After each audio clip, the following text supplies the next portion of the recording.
তুমি আমাকে বুঝতে না দিলেও আমার বোঝা হয়ে গেছে। আমি তোমার কাছে এখন বিরক্তকর হয়ে গেছি। একটা সময় ছিল আমি একবার ফোন না দিলে কতই না বকা দিতে, আর এখন সারাদিন একবারও যদি আমি ফোন না দিই ভুল করেও আমার কথা মনে করো না। অথচ যখনই তোমার কাছে ফোন দেই তোমার ফোনটা ওয়েটিং থাকে।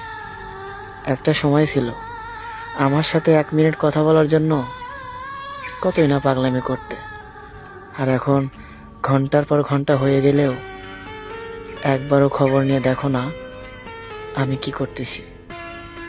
আসলে আমি যে তোমার কাছে বিরক্তর কারণ হয়ে গেছি এটা আমি জানি, তারপরেও তোমাকে ভালোবাসি, কারণ তোমাকে আমার নিজের চাইতেও বেশি ভালোবাসি।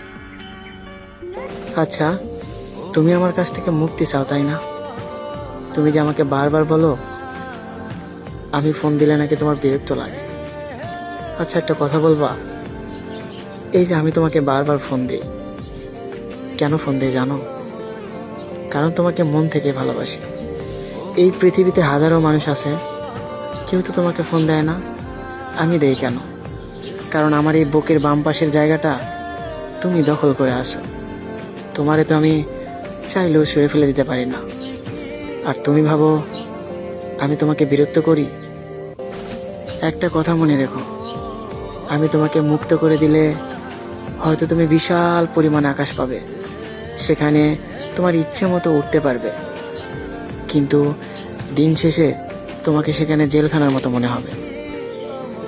আর আমার মতো অবহেলা করা মানুষটাকে খুব মিস করবে, যা চাইলেও তুমি পাবে না। প্রিয়, বেশি ভালোবাসলে যে মানুষ অবহেলা করবে আমি নিজেই তার প্রমাণ। কারণ নিজের চাইতে তোমাকে বেশি ভালোবাসি, নিজের কখনো যত্ন করি না, অথচ তোমাকে যত্ন করি। তুমি একদিন ফোন না দিলে পাগলের মতো করি। তোমার সাথে প্রতিদিন কথা বলতে আমার ইচ্ছা করে, আর এই জন্যই তোমাকে বারবার ফোন দেই। তারপরও আমি হয়ে গেছি বিরক্ত করা মানুষ। ঠিক আছে, তোমাকে মুক্ত করে দিলাম, তবে একটা কথা মনে রেখো, কাউকে কষ্ট দিয়ে কেউ কোনোদিন সুখী হতে পারে না। আমাকে কষ্ট দিয়ে তুমি যদি ভালো থাকো তাহলে সত্যি বলছি তোমাকে আর কখনো বিরক্ত করবো না। তুমি নেই তো কি হয়েছে, তুমি সবসময় আমার মনে থাকো। বিশ্বাস করো, আজ বড্ড বেশি মিস করতেছি তোমাকে। মেলা দিন হয়ে গেল তোমার মুখটা দেখি না। জানি না কোথায় গেলে তোমার মুখটা দেখতে পারবো।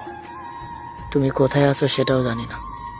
হয়তোবা আমাকে ছেড়ে অনেক ভালো আছো, কিন্তু আমি তোমাকে ছাড়া একদম ভালো নেই।